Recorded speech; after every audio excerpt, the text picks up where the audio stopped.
I stand at my kitchen window, ceramic coffee mug warming my hands against the November chill seeping through the glass. The morning routine I've perfected over 5 years of professional independence crumbles the moment I glance down at parking spot #34B. Empty. The space where my forest green 2022 Subaru Outback should be sitting stares back at me, oil-stained concrete mocking in its bareness. I blink, set down my mug, lean closer to the window as if proximity might materialize the vehicle I made the final payment on just last week. My first thought is logical. I parked somewhere else. But no. I remember clearly pulling in at 6 p.m. yesterday after the site visit, grabbing my portfolio from the passenger seat, the satisfying chirp of the alarm setting. The building doesn't allow overnight street parking. Towing requires notice. My phone feels heavy as I dial building management. This is Florence Wilson in 4B. My car's missing from my assigned spot. Let me check the overnight log. Keys click. No towing authorized for your space, Miss Wilson. You might want to file a police report. The words land like stones in my stomach. I thank the manager, end the call, and immediately dial my mother. Surely Meryl will share my alarm, offer comfort, suggest calling the police together. Morning, honey. Her voice bubbles with unusual cheer. I was just about to call you. Mom, my car's been stolen. It's gone from my parking spot. Oh, honey, relax. We gave it to Griffin. He needs it more than you do. My hand tightens on the phone until my knuckles go white. What? He just got his license back after that silly suspension. Warren drove over this morning with the spare key you gave us. Griffin has that interview at Kellerman's across town. You know how unreliable the buses are. We figured you're so capable. You'd work something out. You always do. The casual dismissal in her tone triggers something deep in my chest. A memory surfaces unbidden 17 years old. Acceptance letter to the prestigious Whitmore Architecture summer program in hand. $2,000. My parents sitting across the kitchen table, Warren shaking his head. We just don't have it, sweetheart. You understand. I understood. Swallowed my disappointment like medicine, told myself they were doing their best. 7 days later, Griffin's gaming console mysteriously broke. Warren drove 2 hours to the specialty store, returned with a custom gaming PC. The receipt I accidentally saw while taking out trash. $2,500. He was just so sad, Meryl explained when I stared at the new setup. You're the responsible one. You get it. I got it. I always got it. The responsible one. The one who understood. The one who never needed what Griffin needed, because I was more capable. My phone buzzes with incoming texts as I stand frozen in my kitchen 13 years later. From Meryl. Don't be selfish. From Warren. It's just a car. Family helps family. From my Aunt Catherine. Your mother says you're upset? You wouldn't ruin Griffin's chance, would you? My hands tremble as I screenshot each message. Methodically. Carefully. Then I walk to my laptop, upload everything to my cloud storage. The trembling stops. My mind crystallizes around a single thought. Not this time, I whisper to my empty apartment. I think about Meryl's practiced manipulation, how she called me capable while stealing from me. Warren's part in this, the man who drove across town at dawn to take my property. Estelle will call soon, I know, voice dripping with disappointment about family values. And Griffin? Griffin, who lost his license driving drunk, who hasn't held a job in 3 years, who assumes the world owes him whatever he needs? They planned this, kept my spare key, waiting. Assumed I'd cave like always because that's what Florence does. I always sacrifice. I understand. I make it work. I pick up my phone again. My fingers don't shake as I dial. 911. What's your emergency? I need to report a vehicle theft, I say, my voice steady as steel. I have the names of the perpetrators, and written confession. They're my parents. Officer Miller arrives at my apartment at 9:15 a.m., exactly 90 minutes after my 911 call. He's younger than I expected, maybe early 30s, with the kind of neutral expression that probably serves him well dealing with family drama masquerading as criminal complaints. I have everything ready on my kitchen table. File folders, laptop open, phone charged and unlocked. Miss Wilson? He pulls out a notepad. You reported a vehicle theft? My 2022 Subaru Outback. Forest Green, parking spot 34B. I slide the physical title across the table. As you can see, I'm the sole owner. His eyebrows rise slightly as he examines the document. Most people probably don't have their car title this accessible. But I've been organizing important documents in labeled file folders since college, a habit that's about to pay dividends. And you believe your parents took the vehicle? I don't believe it. I know it. I turn my tablet toward him, insurance documents filling the screen. I'm listed as the only driver. 5 years of payments from my personal checking account. I pull up my banking app, scrolling through the documented history. Final payment made November 8th, last week. Miller writes steadily. And they had access to the keys? I gave my family a spare key for emergencies. The word tastes bitter now. Legitimate emergencies, medical situations, not grand theft auto to enable my brother's latest failure. I show him the screenshot compilation. Meryl's texts glow accusingly on my screen. We gave it to Griffin. He needs it more than you do. Your parents admitted to taking it? Miller's professional mask slips just enough to show genuine surprise. In writing, multiple times. I swipe through the evidence. My mother orchestrated it. My father, Warren, physically took the vehicle using that spare key. They positioned my brother Griffin as some kind of helpless victim who needed rescue. He just got his license back after a 2-year DUI suspension. Miller's pen moves faster. And your brother knew the vehicle wasn't his? Griffin knows I paid for that car the same way he knows the sun rises east. He just doesn't care. I pull up more texts.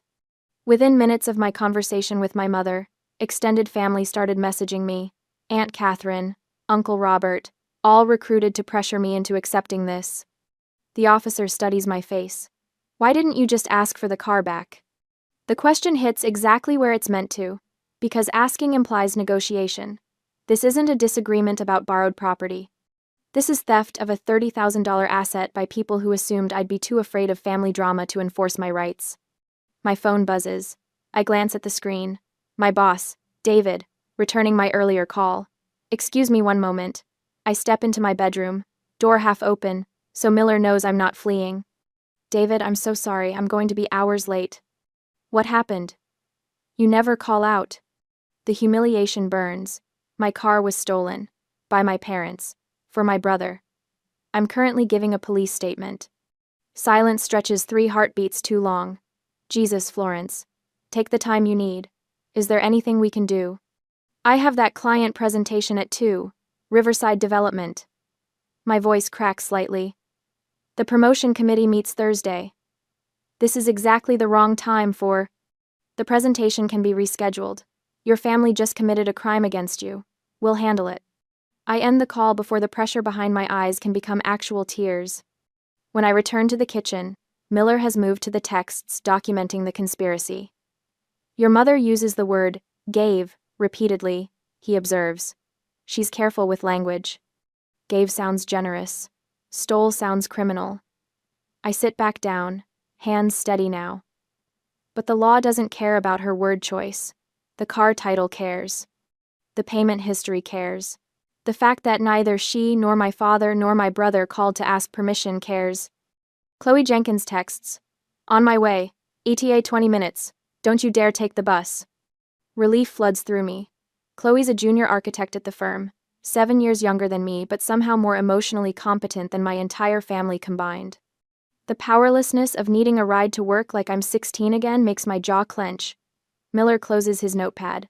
Miss Wilson, I'll be honest. Family theft cases are complicated. But you've documented everything I'd need for a conviction. The title, the payments, the written confession. He pauses. Are you sure you want to pursue charges against your parents? I want to pursue charges against everyone involved. Griffin for driving a stolen vehicle, Warren for taking it, Meryl for conspiracy. Each name lands like a gavel strike. This isn't about a car. It's about 30 years of being treated like my property and boundaries don't matter because I'm supposed to be the understanding one. Understood. He stands. I'll file the report. The vehicle description will go out immediately. If your brother's pulled over. When he's pulled over, I correct. Griffin drives like traffic laws are suggestions. Give it 6 hours. After Miller leaves, I sit alone in my kitchen. My coffee's gone cold. The morning light has shifted, no longer illuminating the empty parking spot quite so dramatically. In 12 hours, I've gone from dutiful daughter to family destroyer in their narrative. My phone buzzes. Chloe again. Pulling up. I grab my work bag, lock my apartment, and meet her at the curb. Her Honda Civic idles warm and safe, NPR playing softly through the speakers. I slide into the passenger seat, and the reality hits me. I'm being driven to work, like a child, like someone without resources or autonomy. First time they've done something like this? Chloe asks gently, pulling into traffic. I laugh, and it comes out bitter and sharp. First time I haven't let them. The clarity crystallizes completely in that moment. This was never about transportation. It's about respect. About whether I matter enough to be asked before my property is redistributed to someone they value more. I'm prosecuting all three of them, I say aloud, testing how the words taste. Chloe doesn't even blink. Good. You want me to be a witness? I can testify about how upset you were when you called. Would you? Florence, you drove me to the hospital at 2 a.m. when I had appendicitis last year. This is the absolute least I can do. By the time we reach the office, the police have already issued the BOLO. Forest Green 2022 Subaru Outback, plates on file, comprehensive evidence package forwarded to the prosecutor's office. It's a small victory, but it's mine. The lobby ambush happens at 12:30 p.m. I'm reviewing structural calculations for the Riverside project when Chloe appears at my desk, her expression tight. Florence, your mother's downstairs. My stomach drops. What? She's in the lobby, demanding to see you. Chloe keeps her voice low. Security called up. She's making a scene. I save my work with hands that want to shake but don't. The elevator ride down feels both eternal and too brief. Through the glass doors, I can already see Meryl center stage in our firm's marble lobby, her voice carrying across the space designed for quiet professionalism. How could you? She's addressing the receptionist but projecting for everyone within 50 feet. Call the police on your own family? My colleagues freeze mid-stride. Sarah from accounting stands motionless by the coffee station. Two junior architects I've been mentoring hover near the stairwell, their faces reflecting pure second-hand embarrassment. You're sending your brother to jail! Meryl's performance hits full volume as I push through the doors. You monster! The receptionist, Maria, who always remembers my coffee order, glances between Meryl and security with obvious distress. Her hand hovers near the phone. Our security guard, Robert, approaches from his station, uncertainty written across his weathered face. Every instinct I've developed over 30 years screams to shrink. Apologize. Make this stop. Make it quiet. Instead, I walk straight toward her. My heels click against marble in the sudden silence. Meryl's performance falters when she sees me, then ramps up again. Florence, honey, we need to talk about... This is my workplace. My voice comes out level, professional. The voice I use with difficult clients. I don't look at my colleagues. I look at Robert. Please escort this woman out. She is trespassing. Meryl's mouth drops open. Actual shock crosses her face. She expected tears, an argument. The old Florence who would have rushed her outside, desperate to contain the damage. You can't be serious. Her voice loses its theatrical quality, turns sharp. Real. I'm your mother. And this is private property where I'm employed. I turn to Maria. Please note that Meryl Wilson is not authorized to visit me here. Security should remove her immediately if she returns. Chi. Robert moves in smoothly, decades of experience guiding him. Ma'am, I need you to leave the building. Florence! Meryl's shriek follows me as I turn back toward the elevators. This is ridiculous. We raised you better than this. I don't respond. Don't turn around.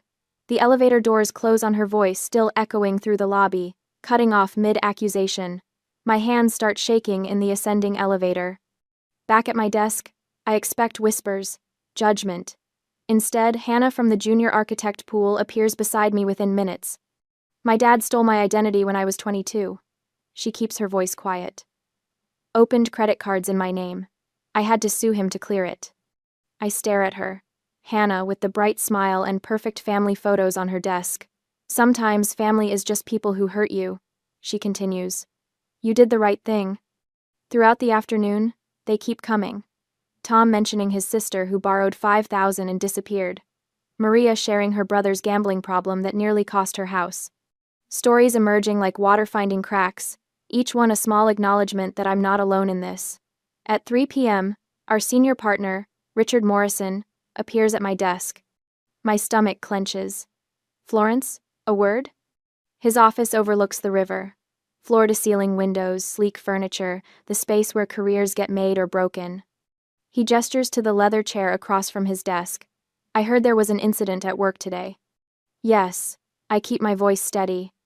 My mother trespassed. Security handled it appropriately. Richard studies me over his reading glasses. Chloe mentioned you're dealing with some family issues. Vehicle theft? Heat crawls up my neck.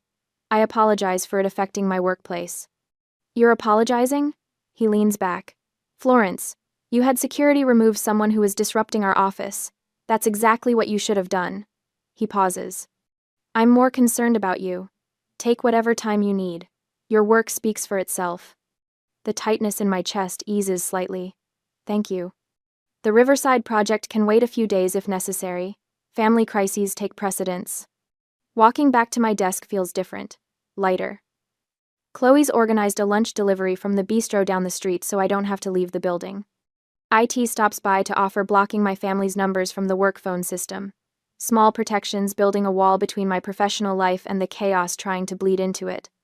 The call comes at 4:45 p.m. from Warren's personal cell, the number I can't block yet without seeming paranoid. You've lost your mind. His bellow makes me pull the phone from my ear. Several colleagues glance over. I walk to the small conference room, close the door. Tearing this family apart over a car? You stole my car. We borrowed it for your brother. You're going to send him to prison? He stole my car, while on probation. That's on him. After everything we've done for you.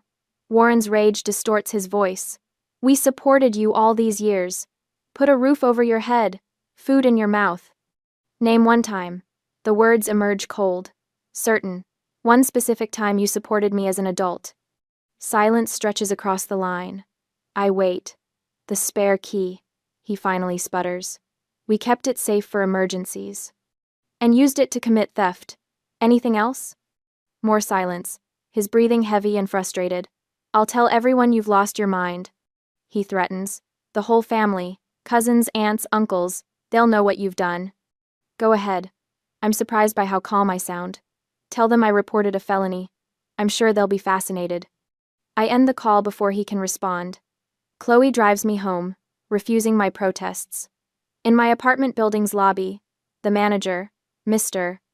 Patel, stops me.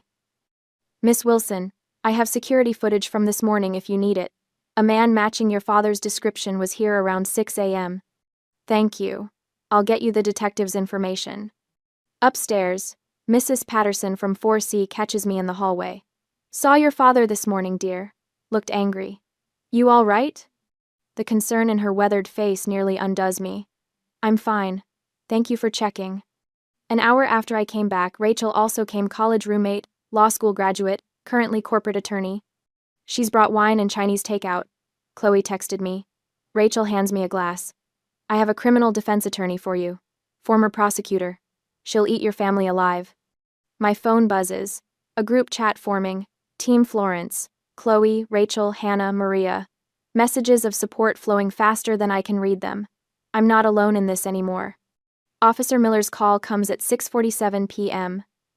Miss Wilson, thought you'd want an update. Your brother was pulled over doing 80 in a 55 zone about an hour ago. My wine glass pauses halfway to my lips. Vehicle's been impounded. He's in custody. Miller's voice carries grim satisfaction. Speeding in a stolen vehicle while on probation for DUI. His blood alcohol was .02, zero tolerance violation. Everything inside me goes still and focused. Your parents are listed as co-conspirators based on your evidence package. The DA's office is very interested in this case. After the call ends, I sit alone reviewing bank statements, calculating the impound fees I paid, $1,150, the towing, my Uber to work this morning, the missed client meeting that Richard graciously rescheduled. I pull out a fresh notebook, start documenting. Every cost, every consequence, every message, still flooding my phone from family numbers I haven't blocked yet. Estelle's name appears on my screen. My finger hovers over the decline button. The old Florence would answer. Brace for the guilt. The disappointment in her grandmother's voice. I let it ring. Screenshot the missed call. Save it with the others. Evidence. All of it evidence. My phone goes silent. I pour another glass of wine and return to my calculations. They wanted war. They're getting documentation. The next morning, the call comes at 8 a.m. sharp. I'm already awake, coffee growing cold in my hand as I review my documentation one more time. The courthouse number flashes on my screen. Miss Wilson? This is Assistant District Attorney Peterson. His voice carries skepticism like a scent. I sit straighter at my kitchen table, setting down the mug with deliberate care. Thank you for calling. I have to admit, Peterson says, in 15 years prosecuting, I've never had someone request criminal charges against their own parents. The pause stretches. He wants me to backtrack, to laugh nervously and say it's all been a misunderstanding. I stay silent. You understand what you're asking? Full prosecution for vehicle theft. Against your mother and father. They stole a $30,000 asset from my designated parking space, using a key I'd entrusted to them for emergencies. My voice doesn't waver. They enabled a probation violator to take that vehicle and drive drunk. Do your job, Mr. Peterson. The silence changes quality. When he speaks again, the skepticism has shifted into something sharper. Interest. I'd like you to come in. Bring everything you have. 2. My phone buzzes the moment I hang up. Grandmother Estelle. I let it roll to voicemail. Watch the notification appear. 3 more calls follow in quick succession. Uncle Robert. Aunt Catherine. Cousin Sarah. The voicemail from Estelle plays automatically when I check. Florence Elizabeth Wilson. I am deeply disappointed in you. Your parents made a mistake, but family forgives. This vindictiveness is beneath you. Uncle Robert's text arrives while I'm listening. Your mother is devastated. Is this really worth destroying the family? I screenshot both. Add them to the folder labeled Evidence, Family Pressure Campaign. 17 items now.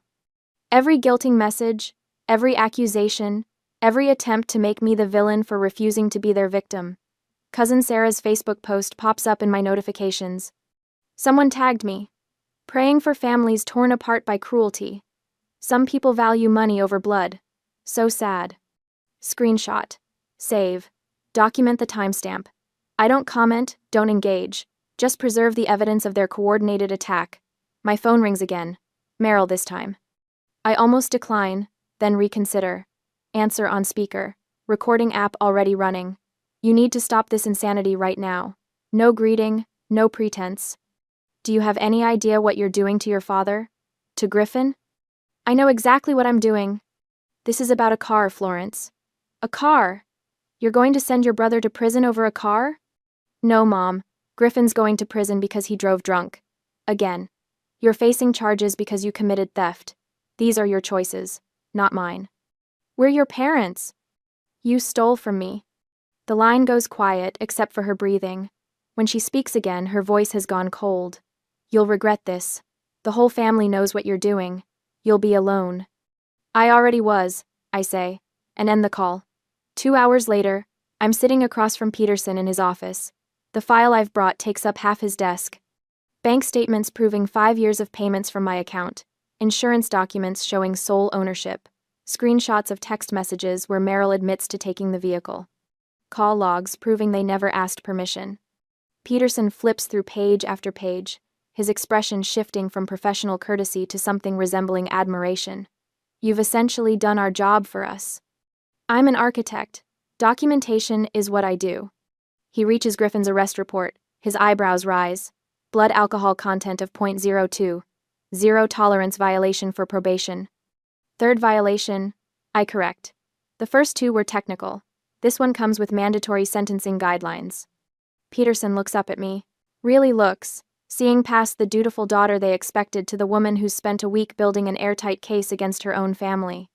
Your parents' text messages are practically a confession. He taps the printouts. And your brother incriminated himself on a recorded jail call. I know. I listened to it.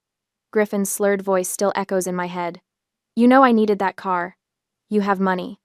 The entitlement so thick I could practically taste it through the phone line. Miss Wilson, we can take all 3. Vehicle theft, conspiracy, aiding a probation violator.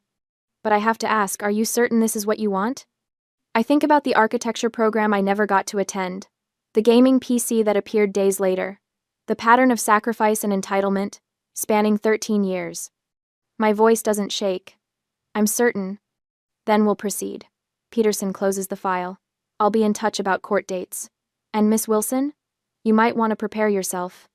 This is going to get uglier before it gets better. He has no idea how ugly it's already been. I pay $1,150 at the impound lot that afternoon. The clerk processes my card without comment, but her eyes hold questions she's too professional to ask. I sign the release forms, take the keys. She slides across the counter. Walking across the gravel lot, I spot my Subaru in the third row. Even from a distance, I can see it's wrong. The proud vehicle I detailed every month sits lower somehow, diminished. The driver's door opens with the familiar click, but the smell hits me like a fist. Stale beer, cigarette smoke, fast food grease. The pristine interior I'd maintained looks like a frat house aftermath. Cigarette burns mar the passenger seat. Burger wrappers litter the floor. The steering wheel feels sticky under my hands. I pull out my phone, start documenting. Photographs from every angle. The ashtray I never used, now overflowing. The mileage showing 400 extra miles in a single day. The gas gauge sitting on empty. The oil change light glowing amber. Every violation gets cataloged, time-stamped, saved to cloud storage. This isn't just my car anymore. It's evidence. Proof of how little respect they had for what was mine. My phone rings while I'm photographing the back seat. The jail. I almost don't answer, then remember Peterson's words about Griffin's recorded call. I accept. Stay silent.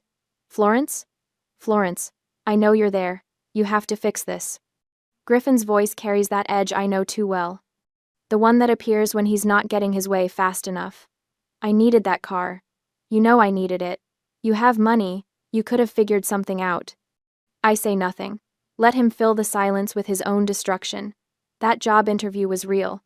Okay, fine. I got fired 6 months ago, but I had a real chance. My buddy could have set me up with something. I just needed to get there. The admission lands like a stone. No job interview, just another lie in a lifetime of lies. He'd been driving to see his dealer friend, I realize. The extra 400 miles suddenly making terrible sense. Say something. You can't just let them do this to me. To Mom and Dad. We're family. Griffin, I finally speak, my voice level. You stole my car while on probation and drove it drunk. Mom and Dad helped you do it. These are the consequences. You're going to regret this. When I get out. I hang up. Add the call to my evidence file. Consider mentioning the threat to Peterson, and decide it's unnecessary. Griffin's rage is impotent now. The system has him. That evening, Estelle calls again. This time I answer. Your parents aren't speaking to each other. Her voice trembles, frantic. Merrill called Warren weak. Warren blamed her for pushing too hard. Florence, you have to stop this. You're tearing the family apart. No, Grandma, they tore it apart when they stole from me. I'm just refusing to pretend it didn't happen. But they're your parents. And I'm their daughter. That should have mattered more. I hang up gently this time. Pour myself a glass of water. Sit at my kitchen window looking down at parking spot 34B, where my Subaru sits exactly where it belongs. My phone glows with notifications. More family members weighing in, more accusations, more evidence for my file. Peterson calls at 7 p.m. They want a plea deal, all three of them. What are the terms? That depends on you. What are your conditions, Miss Wilson? I pull out the list I've been preparing since the day this started. 3 pages of typed requirements. Restitution, public acknowledgement, probation terms, no contact orders. But most importantly, the thing they've never given me freely. Respect. I'll email them to you. I tell Peterson, take your time reviewing. I want every word exactly right. Because this isn't just about my car anymore. It never really was. 2 weeks crawl by like cold molasses before the courthouse date arrives. I stand in the marble hallway at 8:45 a.m., studying the directory board even though I know exactly where courtroom 3B is located. My attorney, Patricia Hernandez, stands beside me, reviewing her notes. She's been worth every penny of her retainer. Florence. Meryl's voice cuts through the morning murmur of attorneys and defendants. I don't turn. Patricia's hand touches my elbow, a silent reminder that I don't have to engage. Florence, look at me. We're still your parents. Now I turn. Meryl looks smaller somehow, her usual polish dimmed. Warren stands behind her, arms crossed, face set in that stubborn expression I know too well. Griffin slouches against the wall, 26 years old and radiating teenage sullenness. You'll regret this forever, Warren says. Not a threat exactly. A pronouncement, like he's stating an inevitable fact. Griffin pushes off the wall. I'm your brother. How can you do this to me? His voice cracks on the last word. For a fraction of a second, something in my chest tightens. Then I remember my empty parking spot. The cigarette burns in my upholstery. 400 miles on my odometer in a single day. Patricia steps between us. My client has nothing to say to you. I suggest you save your words for the judge. She guides me toward the courtroom doors. I don't look back. Inside, the benches fill with familiar faces. Estelle sits in the front row on their side, dabbing her eyes with a tissue. Uncle Robert. Aunt Catherine. Cousin Sarah, who posted that Facebook rant about family loyalty. They're all here, a united front of blood relations who never asked for my side of the story. I sit alone on my side. Just me and Patricia. The emptiness should feel lonely. Instead, it feels clean. Judge Margaret Torres enters at 9 a.m. sharp. She's younger than I expected, maybe 50, with steel gray hair pulled back severely. Her expression suggests she's already tired of family drama cases. Case number 2024CR8847. The clerk announces. The state versus Griffin Wilson, Meryl Wilson, and Warren Wilson. Assistant District Attorney Peterson stands. Your Honor, the defendants have agreed to a global plea arrangement with specific conditions set by the victim. Judge Torres looks over her reading glasses. This is the vehicle theft case involving family members? Correct, Your Honor. The victim's brother stole her paid-off vehicle with assistance from both parents. The defendants wish to plead to lesser charges in exchange for meeting the victim's 3 conditions. I'm listening. Peterson nods at Griffin. First, the primary defendant must plead guilty to theft, not unauthorized use of a vehicle. Second, he must read a prepared statement, admitting the crime in open court. Third, the co-defendants must plead no contest and pay full restitution of $1,150 within 24 hours. All 3 accept 12 months probation and a no-contact order with a $5,000 penalty per violation. Judge Torres studies the paperwork. The courtroom holds its breath. I can feel Meryl's eyes burning into my back. These terms seem reasonable given the circumstances, the judge finally says. Mr. Griffin Wilson, please stand. Griffin rises slowly. His public defender whispers something, but Griffin shakes his head. He pulls a folded paper from his pocket with shaking hands. Read the statement, Judge Torres instructs. Griffin clears his throat. Once, twice. I, Griffin Wilson, admit that I stole my sister's 2022 Subaru Outback. His voice is barely audible. The judge leans forward. Louder, please. I, Griffin Wilson, admit that I stole my sister's 2022 Subaru Outback. Stronger now, but humiliated. I knew the car was not mine and I took it without her permission. I knew this action was theft. The word theft catches in his throat. Not borrowing, not using. Theft. The specific word that matters. The word that makes it real. Meryl's sob echoes through the courtroom. I don't turn to look. Those tears aren't for me. They're for herself, for the respectable image crumbling around her. Warren and Meryl Wilson approach the bench. My parents stand together.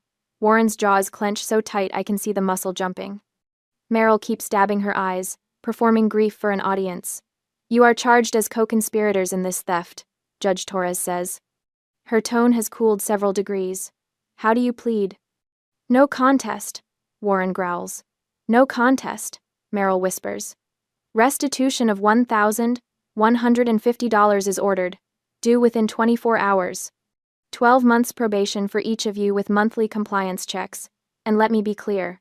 The judge removes her glasses, meeting their eyes directly. Parents who steal from their children deserve every consequence they receive. This court sees no difference between your actions and those of common criminals. You used a position of trust to commit theft. That makes it worse, not better. Warren's face flushes deep red. Rage and shame battle for dominance in his expression. Meryl's mask slips for just a second, and I see real fury there. Not remorse, not regret. Just anger at being held accountable. Griffin sways slightly, finally understanding that his parents can't save him from this. That their protection has limits. That actions have consequences. I sit perfectly still, hands folded in my lap. Patricia squeezes my shoulder gently. Behind me, the family witnesses shift and murmur. Estelle's tissue falls silent. Uncle Robert won't meet my eyes when I glance back. Cousin Sarah is staring at her phone, probably deleting that Facebook post. They heard the evidence. They heard the judge's words. They can't unhear them. The clerk announces the next case. We're dismissed. I walk past my family without a word. Outside, I breathe November air that tastes like freedom. 3 days later, a courier delivers an envelope. Inside, a check for $1,150. Meryl's handwriting on the memo line reads simply, "For Florence." No, sorry. No acknowledgement of wrong. Just my name. Like this is a birthday gift instead of court-ordered restitution. I deposit it electronically, add the envelope to my evidence file. That evening, Rachel brings wine to my apartment. We sit on my couch, my car keys visible on their new hook by the door. "How do you feel?" she asks. "Sad," I admit. Underneath the satisfaction. "Is that weird?" "Just came in." "Not even a little." Rachel refills my glass. "They made their choice. And I made mine." Through my kitchen window, I can see parking spot #34B. My Subaru sits there, steering wheel lock gleaming in the streetlight. It will be there tomorrow morning. And the morning after that. Nobody's coming to take it away. 8 months roll by before I realize I've stopped checking my phone every time it rings. The knot that used to form in my stomach when an unknown number appeared? Gone. I stand at my kitchen window on a Sunday morning. Same spot where this all started. Same ceramic mug warming my hands. But now, when I look down at parking spot #34B, my forest green Subaru sits exactly where I left it. The steering wheel lock gleams in the morning sun. That small red bar across the wheel costs $30. The GPS tracker hidden under the dash costs $200. The peace of mind knowing my car will be there when I need it? I can't put a price on that. My phone buzzes. Estelle's name lights up the screen. I answer on the third ring. Florence. Her voice carries that careful tone people use when testing thin ice. "Your mother misses you terribly." I take a slow sip of coffee, let the silence stretch. Estelle taught me the power of a meaningful pause, though she probably didn't mean for me to use it against her guilt campaigns. "They're still on probation, Grandma." Surely after all this time. "They have my number when they're ready to apologize." I keep my voice level, kind even. For the crime itself, not just the consequences it brought them. The silence on her end speaks more than words could. She knows. They all know now. That courtroom confession stripped away any remaining pretense that this was about a simple misunderstanding between family members. "I understand," Estelle finally says, and for the first time in my life, I think she actually does. Monday morning, I walk into the architecture firm's main conference room as Senior Associate Florence Wilson. The promotion came through 6 weeks ago. My colleagues stood and applauded when the partners made the announcement. Chloe grabbed my hand under the table and squeezed. Nobody mentioned the family drama that could have derailed everything. They respected what I'd done instead. Now I lead the downtown development project I used to assist on. Younger architects seek me out during lunch, ask questions about boundary setting that have nothing to do with structural engineering. My story became something I never intended. Proof that standing up for yourself doesn't destroy your career. Sometimes it saves it. The letter arrives on a Tuesday, exactly 1 year after the court date. Griffin's handwriting shakes across the envelope, my name and address barely legible. I recognize the penmanship from childhood birthday cards, back when Mom made him write thank you notes for gifts I'd saved up to buy him. I open it standing by my mailbox. No excuses, no requests. Just 3 paragraphs admitting he's in therapy twice a week, attending AA meetings, working through why he thought the world owed him my property. He takes responsibility without asking me to forgive him or respond or do anything at all with this information. I fold the letter back into its envelope, file it in my desk drawer at home. Progress noted. No response needed. Maybe never needed. That choice belongs to me now. Friday night, Rachel and Chloe arrive at my apartment with Thai food and a bottle of wine. We've made this a monthly tradition, these dinners with the family I chose rather than the one I was born into. Other friends cycle through depending on schedules. Tonight it's just the three of us. My sister tried but it's Christmas guilt trip, Rachel says, spearing a piece of chicken. I told her my apartment holds 6 people comfortably, and she makes 7. Boundaries holding? Chloe asks. Like fortress walls. We clink glasses, share stories of relatives who finally stopped calling, cousins who apologized months later, parents who learned that love requires respect. My story isn't unique at this table. That realization comforts me more than any family reunion ever did. Later, alone in my apartment, I pull out my journal. Old habit, new purpose. I write about the patterns I've broken, the lessons that cost me a family but saved my sense of self. I write about that architecture program I never got to attend at 17, how I built this career anyway. Despite them, not because of them. My success belongs to me. Nobody else gets to claim credit. Before bed, I install the final piece of my security system. The spare key that used to hang on my parents' hook sits in my safe deposit box now. Every protection the law allows, I've purchased. Insurance policy updated with complete theft history. Documentation filed and backed up in 3 locations. My last journal entry ends with words I need to see in my own handwriting. Family isn't who you're born to. It's who respects your worth. Blood doesn't grant access to your life. Love doesn't require self-destruction. I saved myself. I'd do it again. I close the journal, turn off the light, and sleep soundly.